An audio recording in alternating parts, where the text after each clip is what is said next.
Ladies and gentlemen, welcome once again to Mental Health Tuesday, today being 22nd of March 2022. It is our 31st episode of engaging people on matters mental health. Every Tuesday, 8 to 9, we are here creating a safe space for us to understand mental health issues, to understand emotions surrounding us, and also to be able to find ways of coping with our difficulties. More so, also to be able to support those around us that may be finding it difficult managing stress, trauma, or depression. So welcome once again. My name is Mohammed Ali Machausa from SambaSports Youth Agenda. I will be your moderator. I have with me Abigail Mudhoni from SambaSports and also Manaisha Kwania from SambaSports. In case they may have to jump in, then they will support me in moderation. So welcome again. So today we will have a number of speakers. We have Mama Anisa, who is a renowned therapist. She will speak a little bit around how to cope with broken relationships.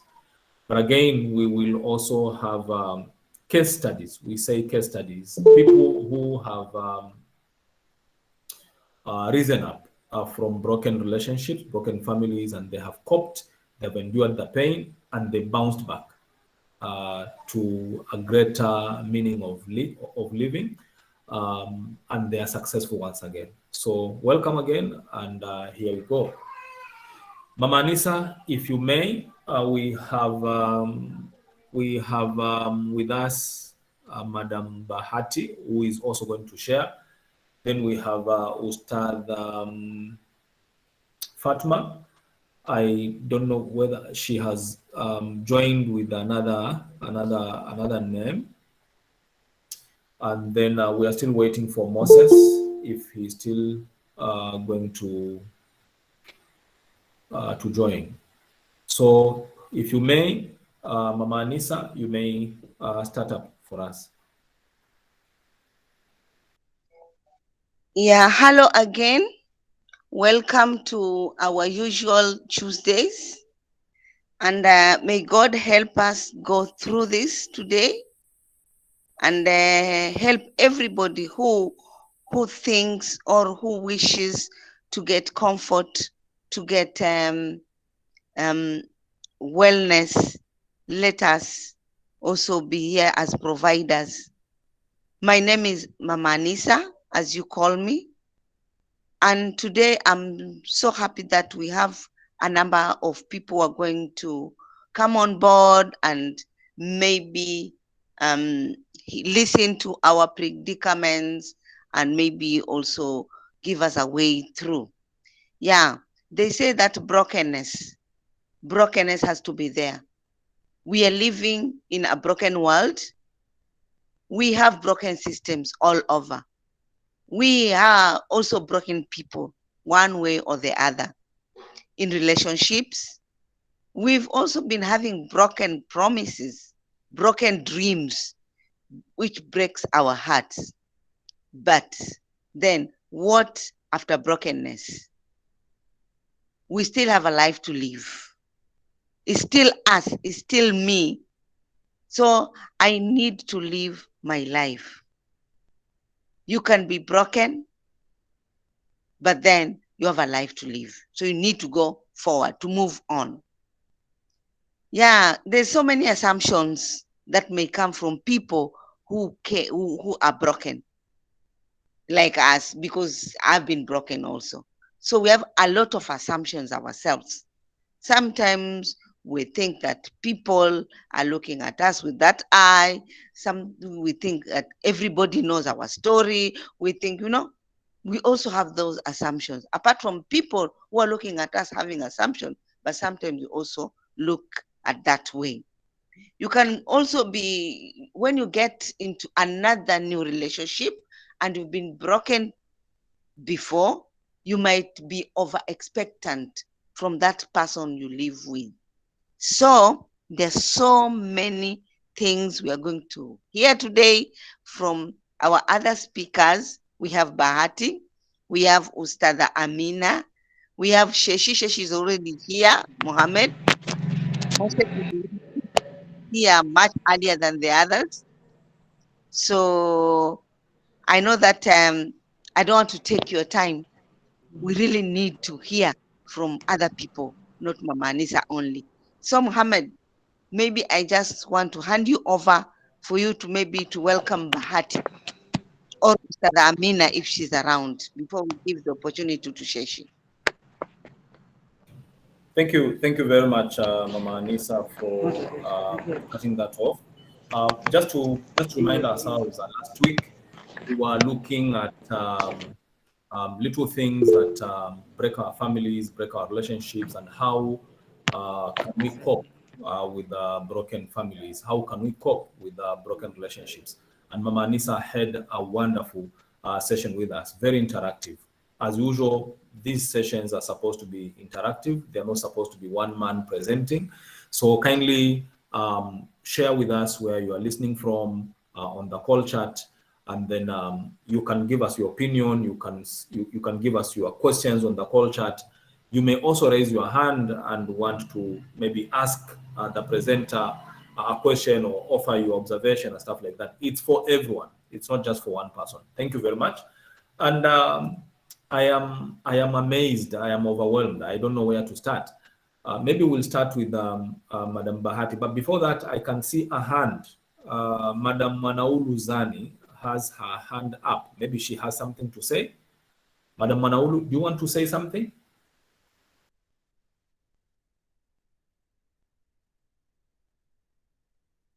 Please unmute yourself if you want to speak.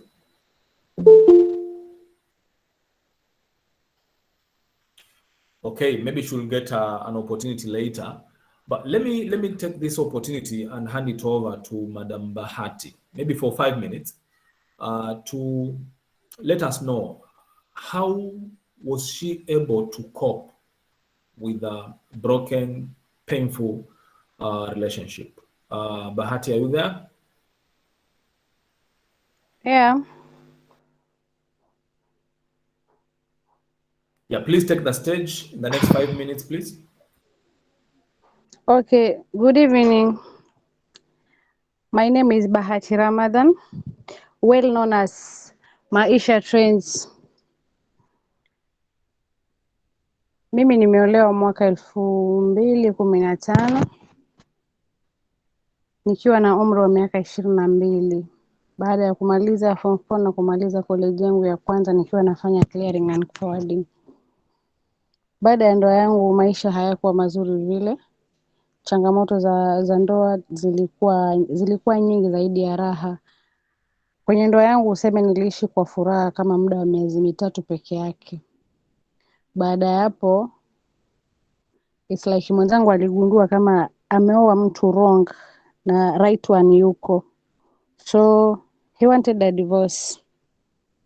Tukasumbuana, but tulipofika 2018 October, kwa kudura za Mwenyezi Mungu nilipewa divorce. So after my divorce, mimi nilikuwa ni mama tayari wa mtoto mmoja ambaye alikuwa na umri wa miaka 2. So sikuwa na kazi, but nilikuwa nimeanza kusomea walimu wa chekechea. So sikuwa na kazi, yeye ndo alikuwa ananilipia school fees, yeye ndio rent na kila kitu. So baada ya pale akaniambia tu kuanzia leo sitalipa school fees, sitafanya chochote kukuhusu, so wewe una maisha yako na mimi na maisha yangu. My elder sister alinichukua nikaja nikakaa na yeye Likoni. Nilipokaa na yeye nikamwambia mimi sasa maisha yamekuwa haya. Sijamaliza college, kwa hiyo hata kutafuta kazi inakuwa ngumu. Akaniambia usikate tamaa. Wewe shule zikifunguliwa, tafuta kazi mwezi wa 9, tafuta kazi na uenda Mwenyezi Mungu amekupangia riziki yako mbele. Mwezi wa 9 nikatafuta kazi, but sikujaliwa kupata kazi ya rahisi. Ilipofika Oktoba, nakumbuka vizuri tu. My ex-husband yeye ndo alinipatia 2000 akaniambia ninunulie mtoto shopping ya chakula. I used the 2000 kufungua biashara. So nilienda ferry ile exposure tu ya kuongea na watu nianze biashara gani. Before nipate ile pesa nilikuwa na idea nianze biashara gani. So siku hiyo nikipita nikienda zangu ferry nikakuta huyu mwanamume anauza hizo buibui chini amezimwaga. Nikamwendea nikamuuliza, akaniambia vile wewe uko na pesa kidogo siwezi kupatia cameras, kwa hiyo nitakupatia buibui za chini ambazo utaanzia nazo biashara. So nilienda kule nikapata buibui zangu with my 2000, nikaja nikapiga pasi. My first trip ilikuwa Ukunda, nikaenda Ukunda kuuza, same day nikamaliza nikarudi. Hapo ndio biashara yangu ilianza. Kwa hiyo baada ya kuanza biashara maisha kidogo yalikuwa bado vile nilikuwa bado niko mdogo, bado nina stress, lakini at least stress zangu zilipungua kidogo na nikaconcentrate na maisha yangu. Nikasema madamu sina makosa kwenye hili lililotokea, mimi lazima ni focus na niendelee na maisha. Alafu same ya ambao nilipata divorce, huo ndio mwaka ambao nilimpoteza mamangu mzazi pekee alionilea, wakati babangu alikufa nikiwa na umri wa miezi 3. So nimelelewa na mama peke yake. Mamangu alipokufa ndio nikapewa divorce. Haikuisha miezi 3 nikapewa divorce. So it was painful, but nilijisemea tu maadamu nimeumbwa, mitihani tumeumbwa sisi. So nilistruggle sana kwenye biashara zangu. Baadaye nikapata idea ya badala ya kuzungusha hizo buibui door to door, kwa nini nisianze kwenda market ambazo nitapata watu wengi kwa mahali pamoja. So nilianza kwenda market, nikauza hizo buibui kwa open air markets, wale wa South Coast tunaita Chete. Nikaenda sokoni, nikauza Cheteni, na pale Cheteni target yangu sikuwa nataka nibaki pale Cheteni, nilikuwa natafuta new customers. So nikienda pale I made a target of getting 2 to 5 new customers every day, na niliachieve hiyo. Nikawa napata new customers kila siku. Nikienda Kwale napata 5, nikienda Tiwi napata 5, naenda Mabungo napata 5. So maisha yangu yakawa ya mizunguko. Nilizunguka mpaka mwisho nikaona sasa I have a lot of customers. Sasa afadhali niajiri mtu aendelee kuzunguka soko, niweke mlango ambao nitakuwa nafungua pale, alafu zile zingine napeleka sokoni. So nikafungua mlango wangu Likoni 2019 December. Nikafungua mlango Likoni. Alhamdulillah, baada ya kufungua mlango vile nilikuwa na customers wengi, sasa kila mtu akawa anajenga ile trust ya kwa badala ya kuwa nauza online, sasa wanajua mahali fulani wanaweza wakapata bidhaa zangu. Niliuza pale mpaka corona ikaingia. January nilifungua, corona ikaingia. I think corona iliingia same ya 2019. Was it 2019 corona? 2020 mwezi wa 3. 2020, yeah. Nilifungua 2019, 2020 mwezi wa 3 corona ilipoanza. Kusema kweli corona ilileta manufaa mengi sana kwangu. So badala ya corona kufika sasa nikaanza, soko zikafungwa, nikaanza door to door, office to office, nika supply bidhaa zangu, na hivyo ndio biashara yangu ilikuwa mpaka nikaweza kufungua branch nyingine Ukunda. Yani zile stress za marriage nikasahau. Yani nilikaa mpaka nikafikiria sasa haya maisha yangu ninayoishi sasa na yale ya kitambo, kwa nini nilikuwa nalia? Najiuliza tu kwa nini nilikuwa nalia. But Mwenyezi Mungu ana sababu ya kila kitu. Sikuwa najua kama mbele Mwenyezi Mungu amenipangia maisha gani baada ya ndoa. Vile nilikuwa mdogo nilikuwa naona kuonewa. Divorce ni kama kwetu sisi tunaona divorce, kila jamii inaona hakuna mwanamke ama hakuna mwanamume anayetamani kupewa talaka. Talaka huwa ni aibu. Na kesi nyingi za suicide ama watu kwenda Saudia nini, mtu ukiangalia nyuma yake unaona tu divorce ndio imesababisha ama separation ndio imesababisha. Unachanganyikiwa kama huna mahali pa kwenda, una mtoto, huna wazazi. Cause sikuwa na wazazi, alafu nina mtoto, alafu sina kazi. Hasa hapo ni kuchanganyikiwa kabisa. But alhamdulillah biashara yangu iliendelea vile mpaka wakati wa corona. Corona ilipoingia siwezi kuzunguka, nikaanza kuuza bidhaa zingine online. Nikaanza kuuza bedsheets kwanza, baadaye madera nini. So nikapata suppliers, nikasafiri mwenyewe mpaka Tanzania, nikaenda nitafuta suppliers, nikapata suppliers, nikatafuta suppliers wa Dubai, nikatafuta wa Uganda vitenge, nikatafuta suppliers wa leso. So nikawa na suppliers aina tofauti tofauti ambayo at least naweza kuzia hata watu wengine ambao hawana suppliers kwa bei ya jumla.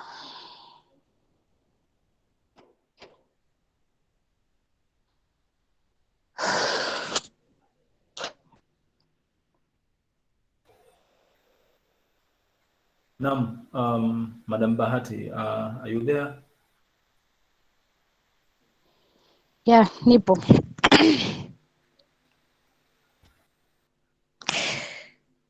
Nieleze wapi zaidi Mwachausa? I'm too emotional. I feel like crying my dear. It's okay. Unaweza pumzika na you deserve hiyo mapumziko. What I'm learning from your experience is that you got something to disrupt your pain, and hopefully and by God's grace it was something positive. So maybe tunaweza kuacha watu waweze kusema 2-3 alafu tuweze kwenda kwa mzungumzaji mwingine. Maybe tumejifunza nini, labda ni lipi ungependa kusema kwa Madam Bahati? You can raise your hand alafu nitakupatia nafasi ya kuzungumza. In the meantime, naomba nisome chats. Huku Kadzo anasema you are very brave, thank you for sharing your story with us. Thank you very much Kadzo. Any words of encouragement? Naona Mama Anisa anataka kuongea, lakini pia Mama Fatma, tumpe Mama Fatma nafasi. Fatma Kamene.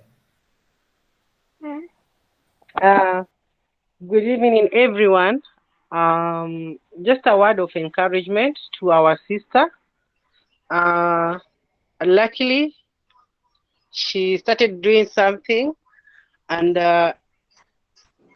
she's very brave, and she's on the right track, because most of us have been doing weird things in overcoming depression or maybe broken relationships.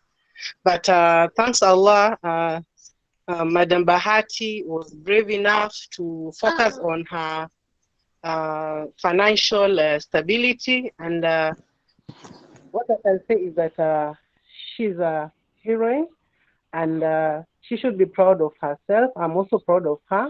She's my friend, and may Allah open more doors for her, and also many women who are suffering silently. And if it's sharing about how people handle breakups or broken relationships, I'd like to know more of the ladies who have lost hope in life, and they are nowhere on the radar. It's like when a marriage has failed, it's like everything has failed in their life. And also let us also have suggestions on how we can rise from such calamities, and also the stereotype that come along with being divorced or being separated or being a widow. It's a big challenge to many women. Thank you so much for this forum, and I wish everyone all the best. And Madam Bahati, continue being strong. You inspire many, and I'm very proud of you. Thank you, Mr. Mwachausi, and thank you, Mama Anisa, for this great platform. Shukran. Thank you very much, Fatma, for those words of wisdom, words of encouragement. Thank you very much, and we don't take that for granted.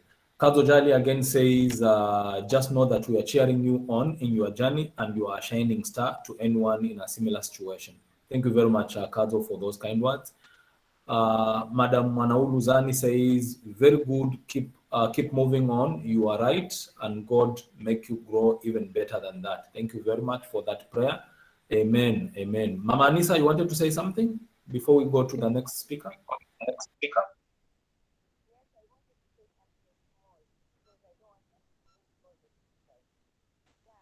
Mama Anisa.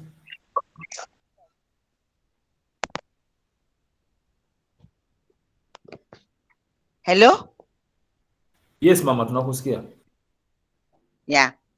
nilikuwa nasema ni vizuri sana kuwa yani tuchunge wakati kwa sababu ya hawa speakers ambao tunataka tusikie kutoka kwao. I'm so happy for Bahati. In fact, the name itself says so. Una bahati. Because not everybody sees opportunity in challenges. That is what I got from your story. You kept on seeing opportunities where there were so many challenges. As a young mother of one, you were very, very, very, what can I say? Yani ulikuwa ndo umeanza maisha. So hekima uliokuwa umeipata ni kwa sababu ulikuwa unajua kuwa it's not that you're going to forget that relationship, but it's because you decided to take a step of how to cope. So let us not be mistaken that some of these things will go forever. But finding a way to cope, the way you are trying to do, is the way which will make you happy and move on with your life. Yeah? And I don't know why anajiita maisha trends. This is a very hopeful word.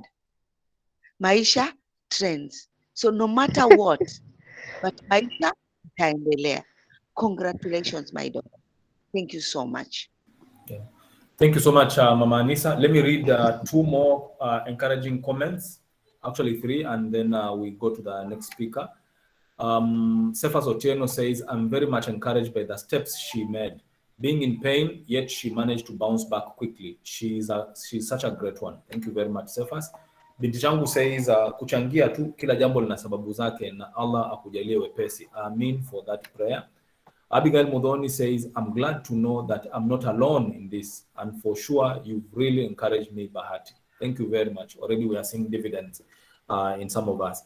Thank you. So, Mama Anisa, maybe we go to Ustad Fatma and then Sheshi later. What do you think?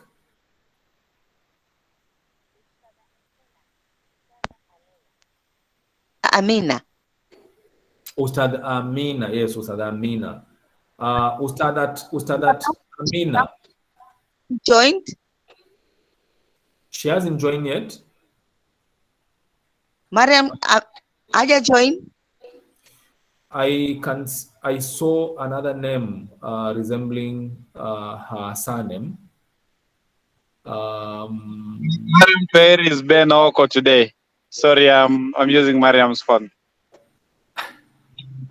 Okay. Sheshi, then we go to Sheshi, and then if Ustad Amina comes, we'll listen to Ustad Amina. Sheshi, please.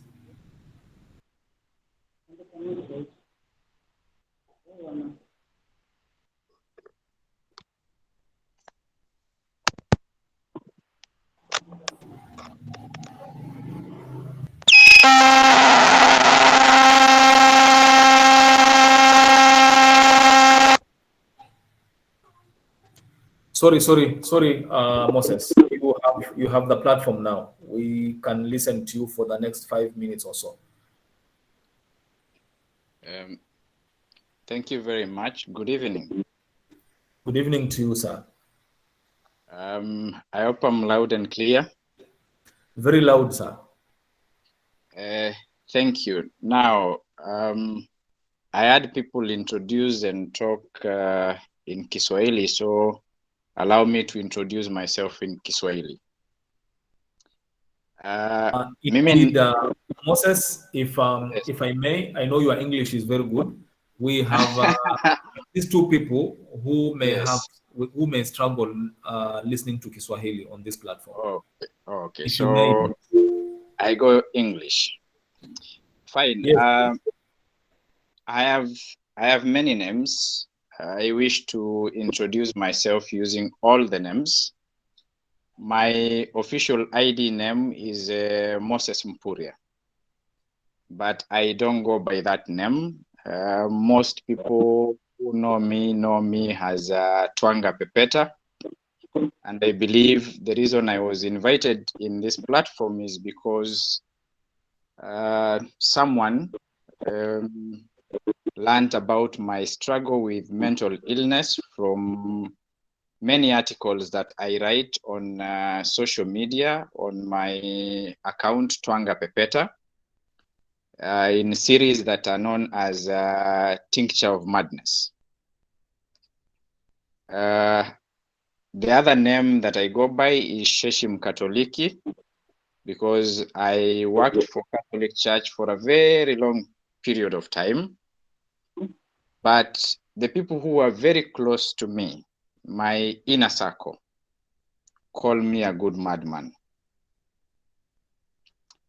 And I was told by Madam Anissa when she was inviting me to join you that you will be talking about broken relationships and broken families and how to bounce back from that. And even Mr. Mohammed explained to me, and I told him I'm the very wrong person to come and speak in this forum. Because people are talking about bouncing back. You know, you are thrown somewhere in a pit and then you try to get out of it. My case is different. My case is I was thrown in a pit and then I decided, let me thrive in it. Because chances of you getting out most of the times are very minimal. So why use so much energy to get out of a situation rather than using that energy to find ways of surviving within that situation? So I don't know if sharing my story will be of help to anyone, because people are trying to move out of broken relationships, move out of broken families. And for me, I believe in thriving in broken relationships, thriving in broken families, because we are in a society where everything is broken. As Madam Anissa said, all of us are broken. The system of the government is broken. The society we are living is broken. So if you are trying to move out of what is broken, there is nowhere that you're going to go. So the best option is to thrive, find a way of thriving within what is broken. And those who have pens, you can write somewhere and read after this. There are two Japanese philosophies of life that you may read and understand what I'm trying to explain. One is called wabi-sabi. That is WABI-SABI, wabi-sabi, which talks about appreciating imperfections. And the other one, I will text it in the message, because some of you may not get it correctly. It's called Ikitsungi. And Ikitsungi is a Japanese philosophy of life as well, where things which were useful before but became broken, they are usually fixed using gold to just show the appreciation of how useful they were before they are broken. And the problem with the society we live in nowadays is that when something is broken, we throw it away. When something is something is not working properly, we try to get out of it, but we cannot go anywhere. And I must have missed a lot in your discussions, because I'm aware you've been discussing for what, 31 weeks now. It's my first time here. I may not get the floor, but you guys have been discussing about mental health for 31 weeks.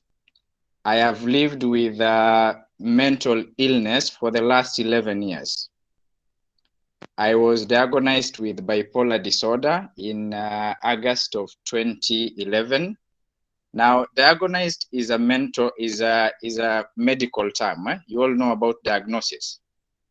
For me, I don't like saying that I was diagnosed with mental illness. I say the normal people of this crazy world declared me a madman. And I say so because I don't consider that I actually went mad. It's just that we differed in how you look at life. There are people who will look at life differently, but the society has declared that you must look life in a certain way. If you look at it differently, you become a madman. And I was quite a very successful young man because I cleared high school in 2005 at Moiforces Academy in Mombasa, and I got straight A's. I was the 8th best student overall, and my name was put in the front of the newspaper being the 8th best student in the country. And everybody was jumping up and down, you know, they know someone who has scored an A. And I went to university to go and do actuarial. And when I got to 4th year, I started having problems. But that is according to the society. To me, that is when I boiled up. My problems began way earlier than that. But most people didn't know, and I did not speak about it. And so there was no one to help me because I did not share my problems until they boiled up. And the thing about my past, if I can relate it, is that I lost my mother when I was 9 years old. And my mother was like the lady of Keroche Industries. Those who know the current lady of Keroche, she was selling local brew in South Coast. Those days when there were no bars and so on. So the mangoes were the places to go. And so she was a very rich young lady, aged 33 years old.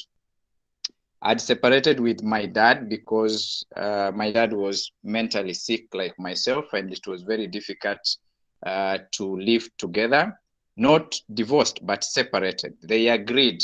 It wasn't something that was not agreed that, you know, it's really difficult to live with someone who is always in a certain state. And so when my mom died, we lost everything to our relatives because we were young. Our firstborn was 11, I was 9. I have a kid sister who was 5 at the time. So being young, relatives just took everything and disappeared. And we went to live in Daraka, where my grandparents come from. And having lived there for some time, life was very difficult, but I was a bright kid and I survived.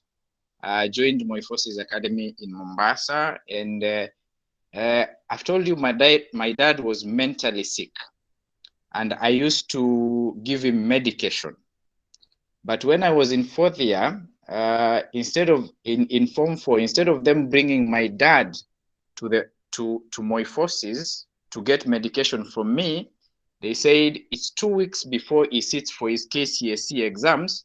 So if we take his dad there to go and get medication from him, then it's likely to distract him psychologically, and he won't prepare for the exam. So we are going to take his dad to the hospital for an alternative medication. And they took my dad to a mental hospital, Portrees. He was given an injection, and when he came home, he never woke up. And that's how my dad died.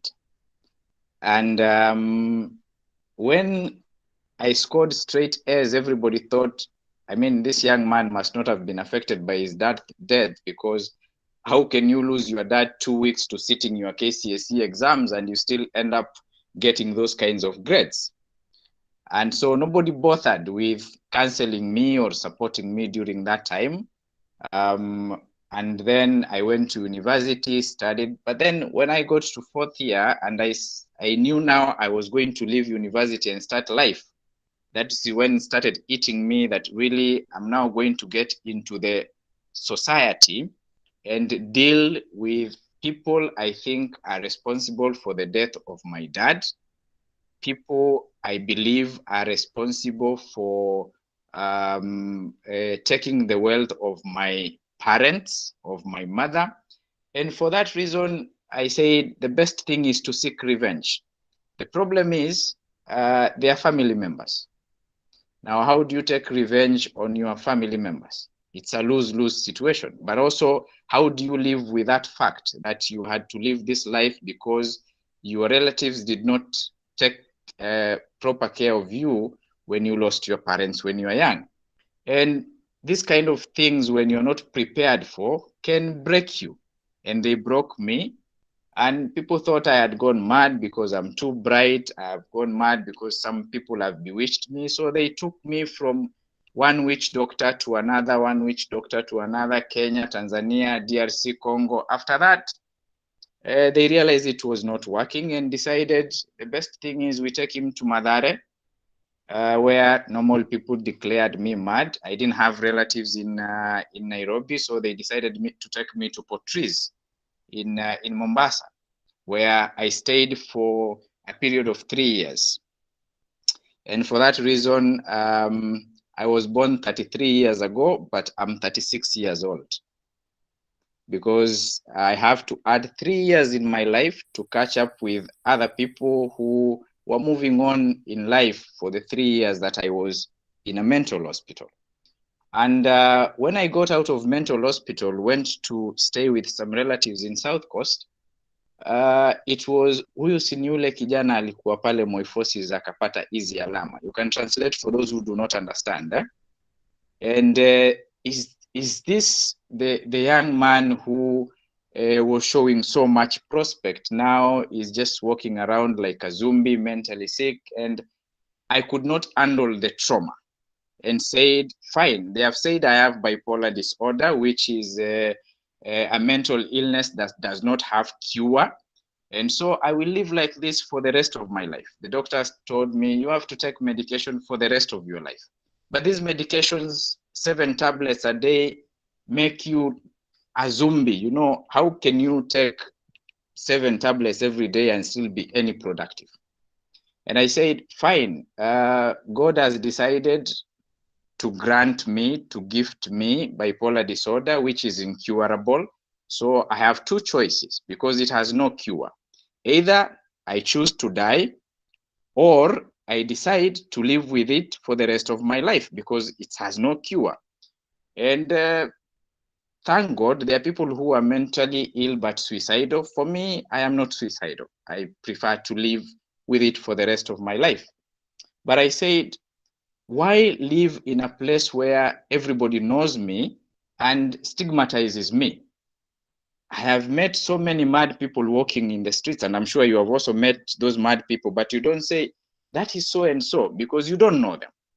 So I said, it's good I be a madman, but far away where I don't know anyone.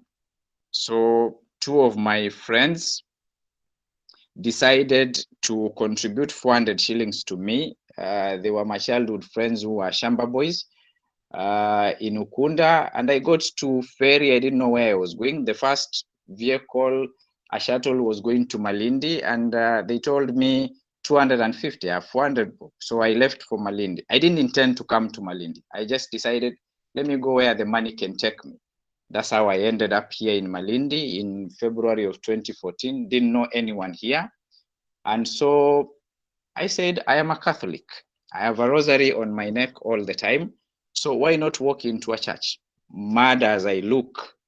And I walked into the church. The church listened to my story, gave me a place to stay, asked me to be going to the parish house all the time to go and get some food.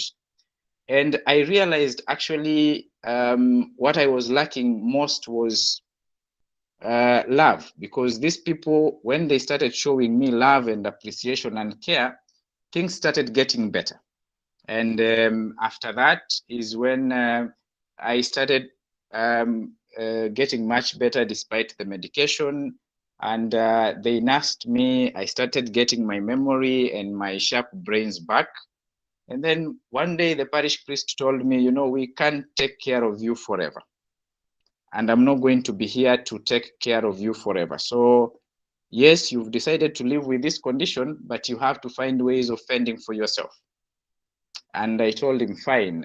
He told me, what can you do? I told him, you know, you work in a field program, give me 1 session, I go and facilitate. And he gave me, I prepared for it, I went and facilitated. Now, the good thing about having bipolar disorder is that you have good days and you have bad days.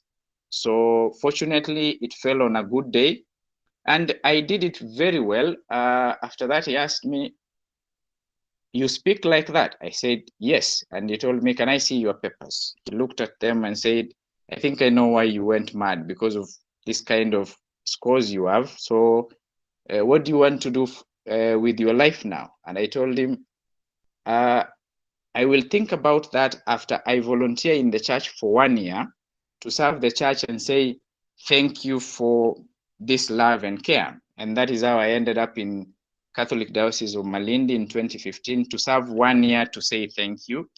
That 1 year became 2 years, became 3 years, became 4 years, until it became 7 years last year when I got married. And that's when I said, well, I think now I need to move out of the church and start a life, because now I have a family. Those 7 years I was volunteering, church taking care of my bills. Now I have a family, and I became a photographer. Those of you who know, and I can show you, I have a very nice big machine here. I wish I could take photo of you guys. It's 90D. I also have an R6. And I cover weddings, I do videography, I do stock photography, but also I have a passion in writing, in civic education, and I write a lot, especially on mental illness. But when you talk about how to bounce back from this brokenness, as I've shared my story, is that I have had a privilege of having people who are very supportive. And I realize if your own people can't appreciate you, if the people around where you are can't appreciate you, you need to find other people, because there are people in this world who can be able to appreciate you. But secondly, if you realize that you are living in a broken system, I say I have a mental illness that has no cure. Some of us go through problems which you look at it and you realize they have no solutions. So what do you do if you have a problem that does not have solution? You decide you're going to thrive with it. And I wish to finish my talk by sharing a story that I shared with Mohammed and I shared with Madam Anissa. Those of you who have papers, you can write Sisyphus. Sisyphus is Sisyphus, the myth of Sisyphus, which is a Greek mythology where this guy, who was a very powerful ruler, was told by God to rule with just. Now he ruled well, but found opposition, and he decided to deal with the opposition ruthlessly. And God told him, I will punish you by sending the angel of death to you. And because he was very ruthless, he decided, I am going to kill the angel of death and I will not die after that. So he killed the angel of death.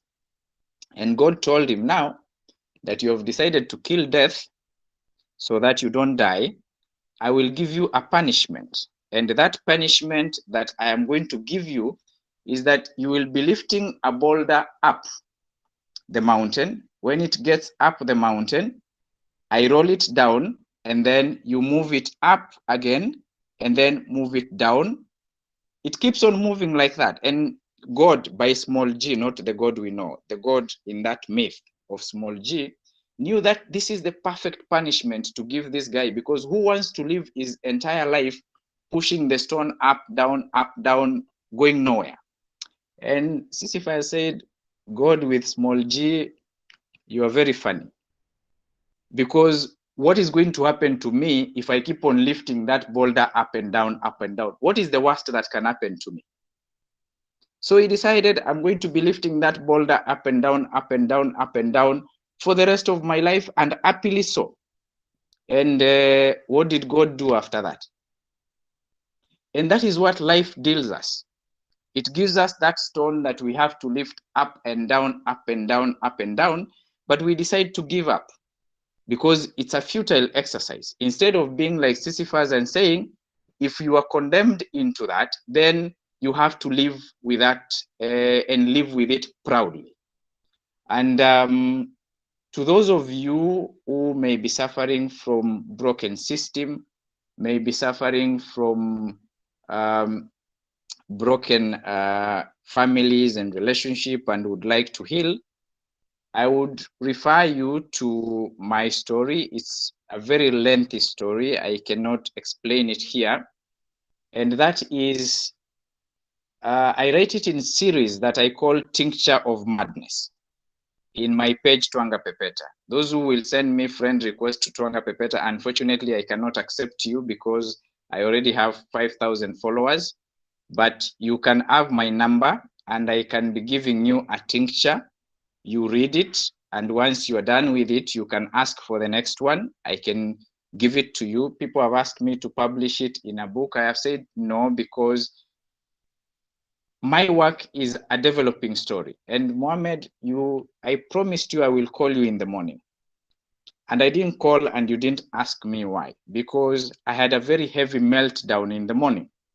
Meltdowns are those things that break you, give you depression when you have bipolar. And something happened last night with somebody frustrated me, and I had a bad night. I woke up with that. But here I am today doing a presentation to you guys.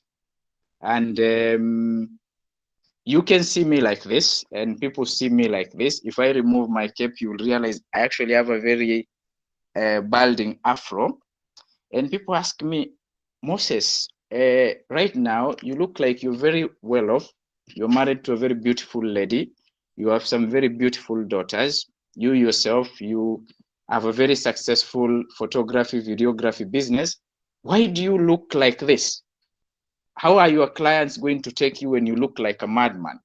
And I told them that is the only thing that can give me closure. Because when I was like this before, people used to call me a madman. The only closure I can find is to remain like this, but people don't call me a madman, because would you call someone who is married to a doctor a madman? Would you call someone who is living in a very nice house a madman? Would you call someone who has the best photography business around a madman? Would you call the guy you go to for your graphic designs a madman? You cannot do that, because you're not better off than me. So why would you call me a madman? But why do I call myself a good madman?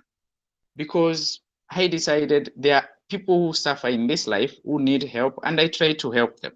Madam Anissa knows I run a project. And by the way, guys, allow me to show you something. I will move through my house a little bit. You will allow me to show you something small before I finish my presentation, because I want to explain something. I want to believe you can see what is on my background here. Do you see this? Those who know, do you know what these are? You can see boxes. You know what they are boxes for? Those are boxes of sanitary pads. Wow. Yeah, there is a room in my house that is full of sanitary pads. And I don't need sanitary pads because I am not a lady. My wife doesn't need a sanitary pads because she's expectant. And so why do I have sanitary pads in my house? Because I run a project called 720, where my friends donate 720 shillings every day, being the cost of one carton, to buy sanitary pads for needy girls. And so I have 115 friends. So those are 115 cartons of sanitary pads every month, which is why I call myself a good madman, because despite being a madman, I do way more in supporting than the people who are not actually mad. And I finish by giving you a quote, and that is to say, wazimu una faida zake. Because God cannot give you madness and not give you the usefulness of that madness. You cannot think the way I think, because being mad gives you some creativity. You have had those people who are very creative have some mad brains. So for me, if you ask me to go back to my original state, I would not like, because everything I have today is because I am sick. Is because I have bipolar disorder, which when it's depression, it's sickness. When it's hyper, the other end of bipolar, that is being a genius. So why would I want to stop having bipolar disorder, which once in a while it gives me very big problems of depression, but also once in a while gives me hyperactivity, which makes me a genius. Who doesn't want to be a genius? So wazimu una faida zake. Thank you for listening to me. Wow. What's there for me to say? Really, maybe I will start by reading the comments, and then I will allow one or two people to say something about your presentation. Thank you very much for accepting to present on this platform. And we don't take it for granted, and I am sure wazimu na faida zake kweli, and you have really inspired people on this forum. So Hamza says this is very emotional. Maisha say wadau wanapitia. Mama Riziki says you are a hero. I salute you. Irana says Sheshi, this is too emotional. Hizi matatizo zina affect mpaka kwa ndoa zetu za kileo. Andy says yes. Hamza says didn't get the spelling. Did you? I'm sure Moses will write those spellings on the call chat. Andy says, thank you for sharing your story with us. Powerful indeed. Indeed, a very powerful story. Mama Riziki says, my fellow students, I can relate this. What is shared by Sheshi with the story shared by Angie Yoda. Thank you. Mama Riziki again says, we only need an understanding community. Ula says, thank you for sharing your story, Sheshi. This is hope. There is hope indeed. So the comments have gone on and on and on. Maisha says, would like to meet you in person. Wow, Kali Sheshi, congratulations.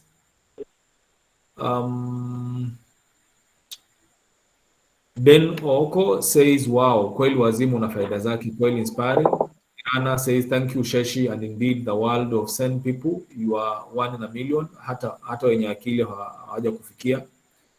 Coalition Action for Mental Health says, congratulations Moses Ikitsungi, share your number please. Moses, please, people want your number. Abigail says, Sheshi, thank you for sharing your story. I'm even speechless, and I'm glad that we as Kumekucha Quest, we are holding these spaces for our community. Thank you very much, everyone, for all those motivational quotes.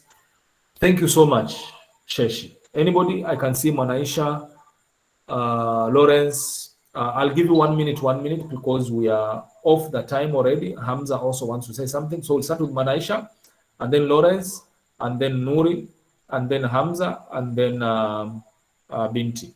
Manaisha? 1 minute. Thank you, Mohammed. Thank you, Sheshi, for sharing your story. It is so touching and emotional and very inspiring. For me, I feel like I don't know what to do, because I've been doing the mental health with my community, but I haven't had something so touching as you have just presented.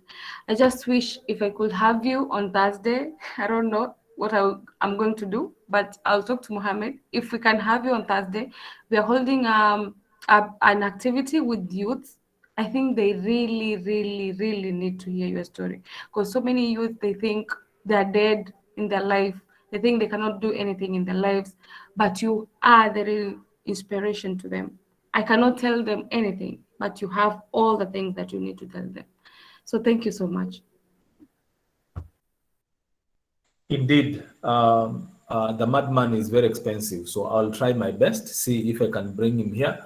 And he's also a photographer. Who knows? Maybe he will want to come and take some photos. So I will take that cancer. Lawrence has gone. So Nuri and then Hamza.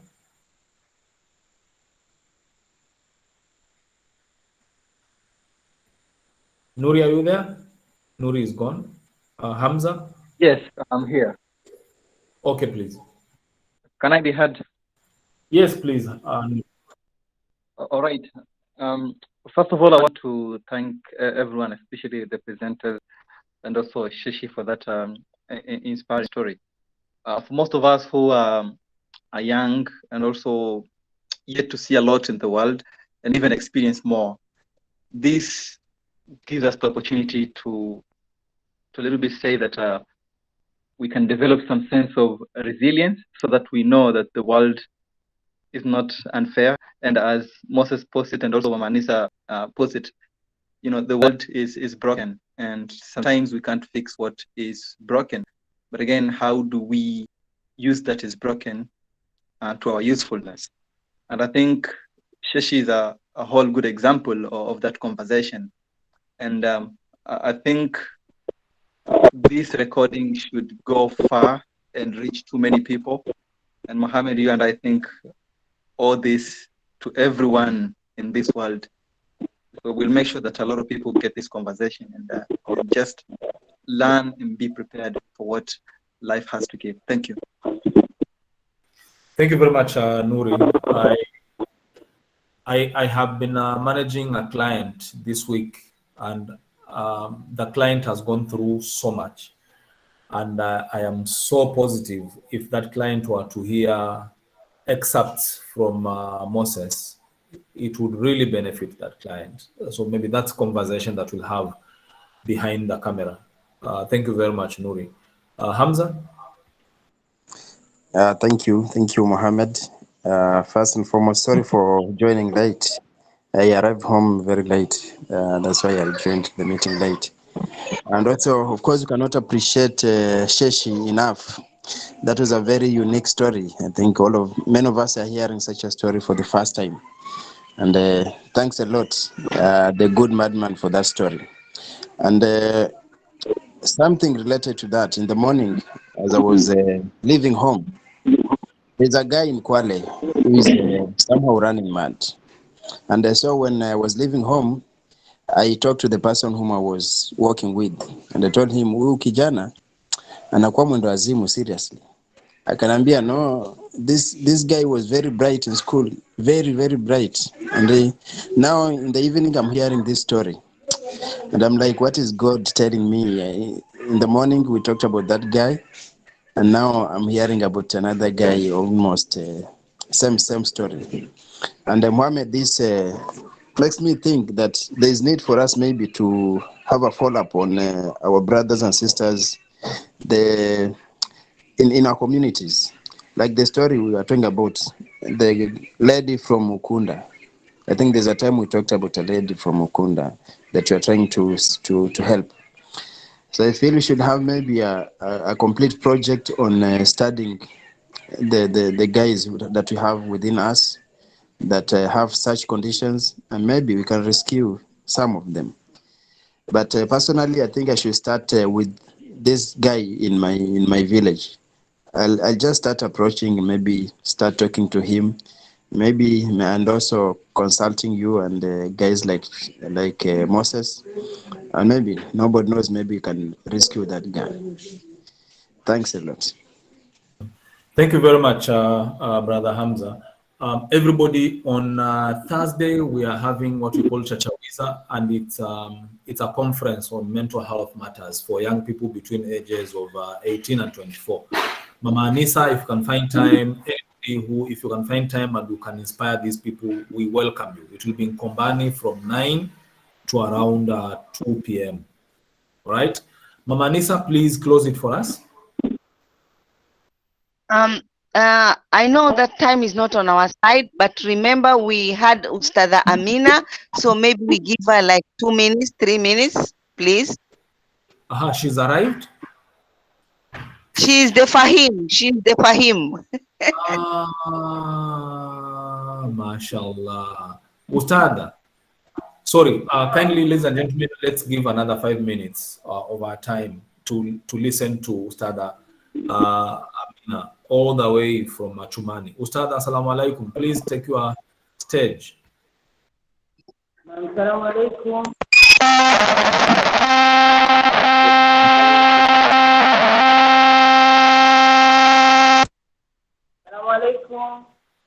Wa alaikum salam ustadha. Sorry for that.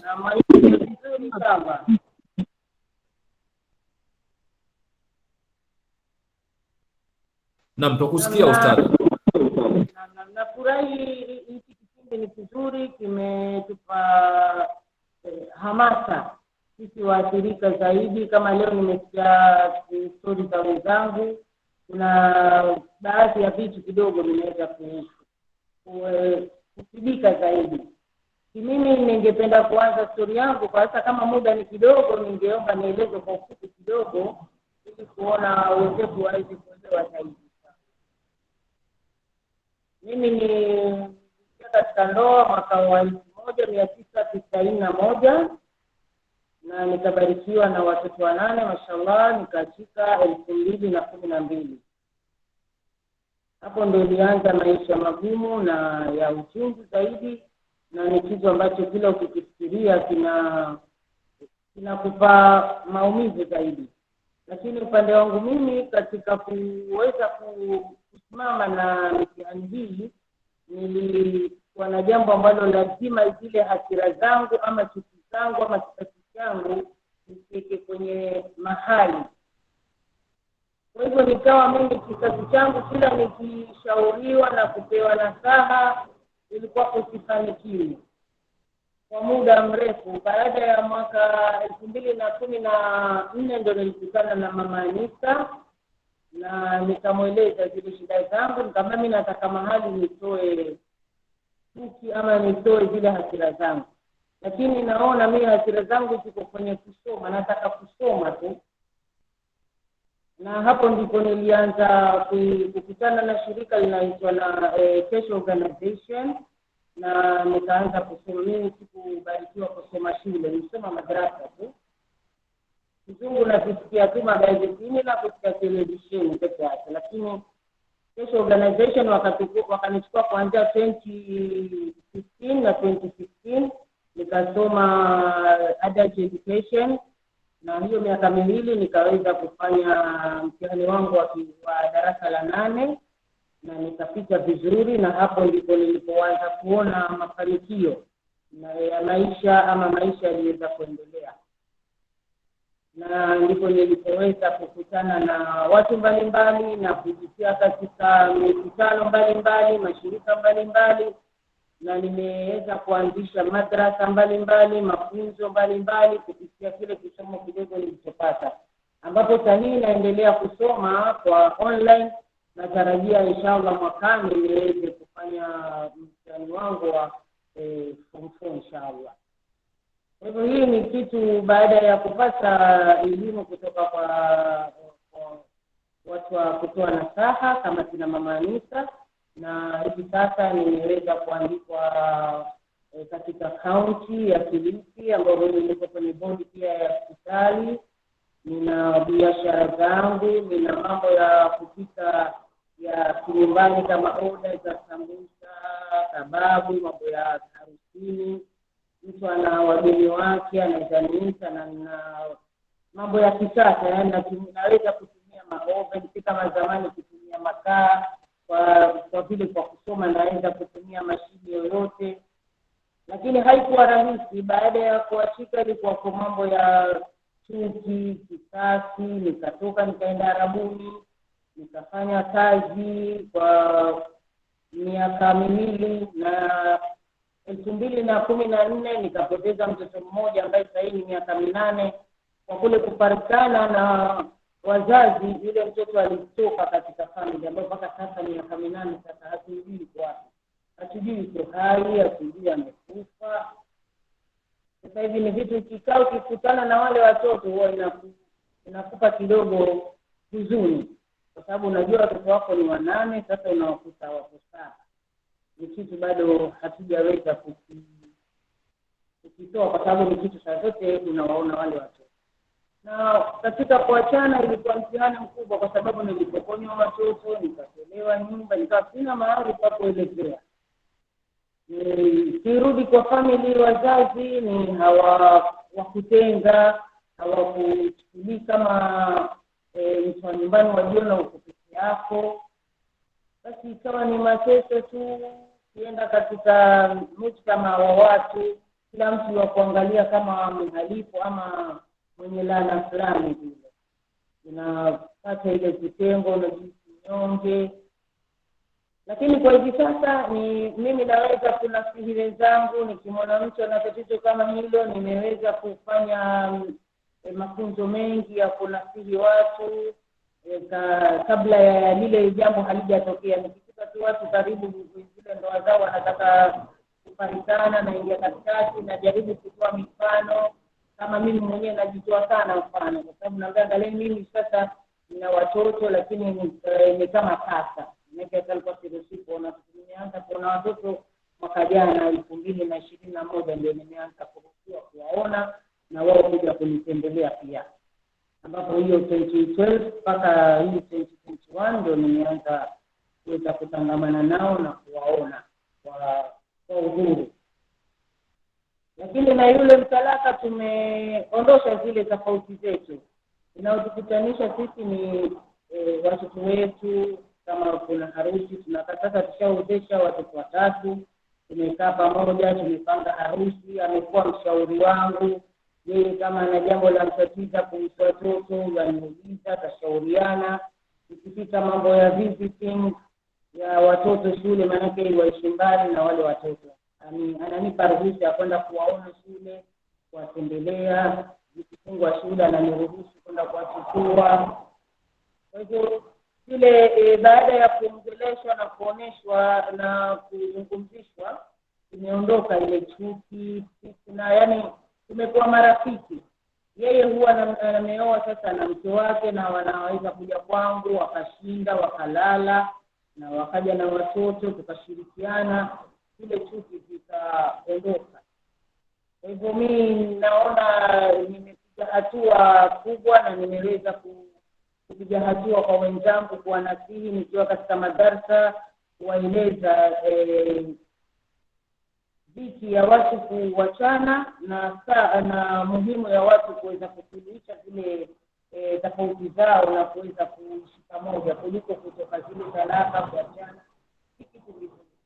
Na kinapotokea ni watu wale wameachana wao, mke na mume, lakini haki za watoto ziendelee kufuatizwa na kudumishwa vizuri, wale wanapata mapenzi ya mama na baba. Kwa hivyo kwa muda naona hautoshi, lakini kwa ufupi nimependa kuzungumza hivyo leo sana, na nafikiri itaeleweka. Naam. Asante sana Ustadha Amina. Ni kwa bahati mbaya kwamba tumekupa nafasi mwisho. Historia yako ina mafunzo mengi sana. Ina mafunzo kwa sababu ni historia ya kukinai chuki, kwamba inapofika mahali kwamba ndio ushaumia na nafasi ipo ya kuweza kuliwazwa na unachukua nafasi hiyo, unasema mimi sitaki kuishi na chuki kwenye maisha yangu. Nataka niishi katika hali ambapo kwamba tunashirikiana na kila mtu. Imefika mahali kwa kwamba unaweza kukumbatiana tena na mtalaka wako fauka ya yale ambayo yamepita, na mnashirikiana kwa ndoo, kuwaoza watoto wenu, na mpaka watu kuja kukutembelea kwako. Inamaanisha kwamba umekuwa na ujasiri mkubwa ambao lazima tuweze kuiga. Lakini kwa sababu muda ni kidogo, utatusamehe mama, lakini nitampa Mama Anisa tena atumalizie.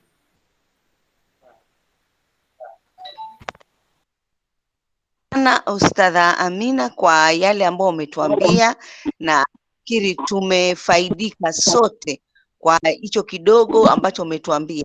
Kitu ambacho nataka kuambia watu ambao katika forum hii, Amina amesema machache sana juu yake.